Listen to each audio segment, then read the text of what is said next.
Halo Indobat, sahabat Indolai. Seperti yang kita ketahui bahwa Indonesia dan Malaysia adalah negara yang bertetangga dan bersahabat. Namun tak dapat dipungkiri juga bahwa dalam hati kecil masing-masing bahwa kedua negara ini saling menyimpan dendam kesumat yang telah tertanam sejak zaman nenek moyang. Nah, jika perang antara Indonesia dan Malaysia terjadi, inilah negara-negara anggota geng motor Indonesia yang siap membantu jika diserang Malaysia. Jepang. Iya, Jepang. Jepang adalah salah satu negara yang pasti akan menolong Indonesia kalau Indonesia diserang. Mengapa demikian? Inilah alasannya, karena ekspor produk-produk terbesar Jepang adalah ke negara Indonesia. Indonesia adalah salah satu negara konsumtif terbesar di dunia, dan Jepang adalah salah satu negara eksportirnya.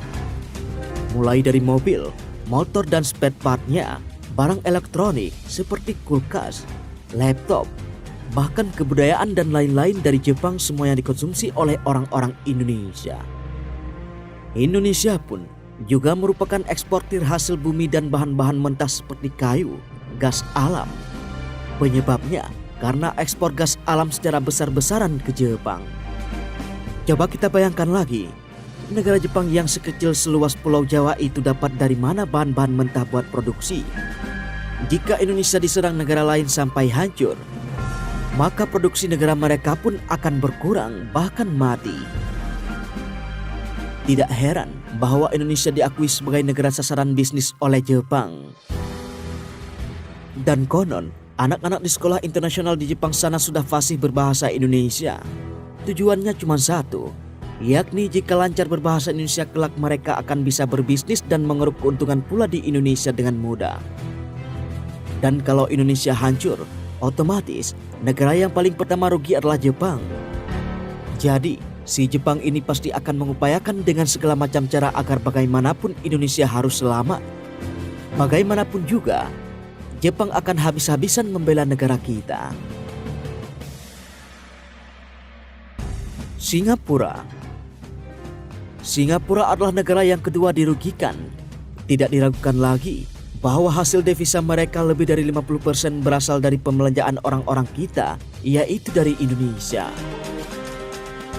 Mulai dari pariwisata, apartemen dan kondominium, arena hiburan, pembelanjaan, kesehatan pengobatan atau medis, tempat pendidikan atau universitas dan lain-lain. Banyak lagi sebagian besar berasal dari orang Indonesia. Selain itu, banyak pula tenaga kerja ahli dan profesional yang datang dari Indonesia menuju ke Singapura setiap tahunnya.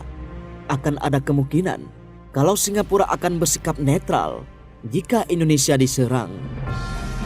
Singapura akan menjadi salah satu daerah pengungsian orang-orang kaya dari Indonesia.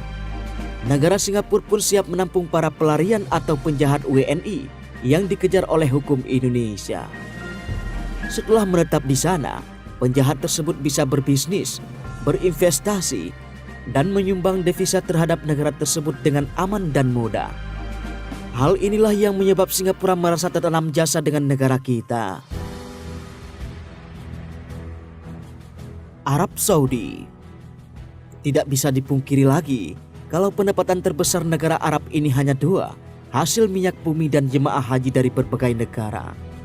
Nah, tahukah kita?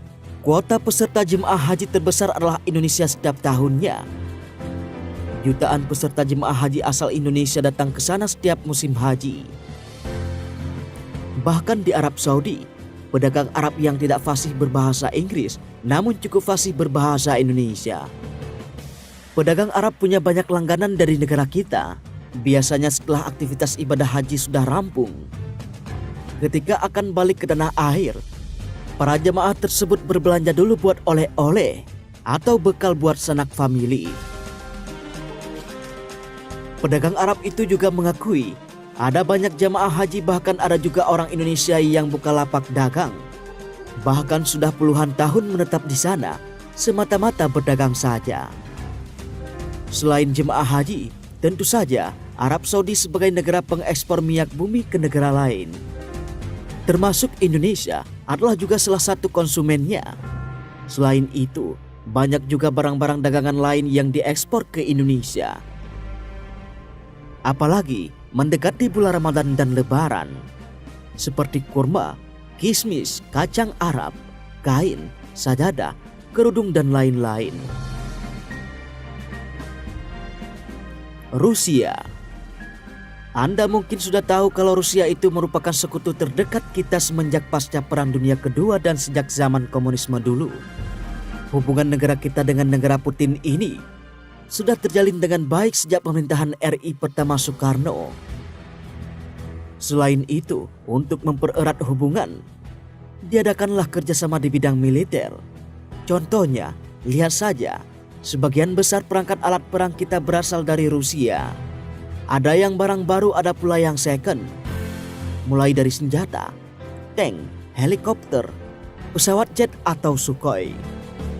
Kemudian ada banyak proyek-proyek Rusia yang dikembangkan di Indonesia. Misalnya, Biak Spaceport.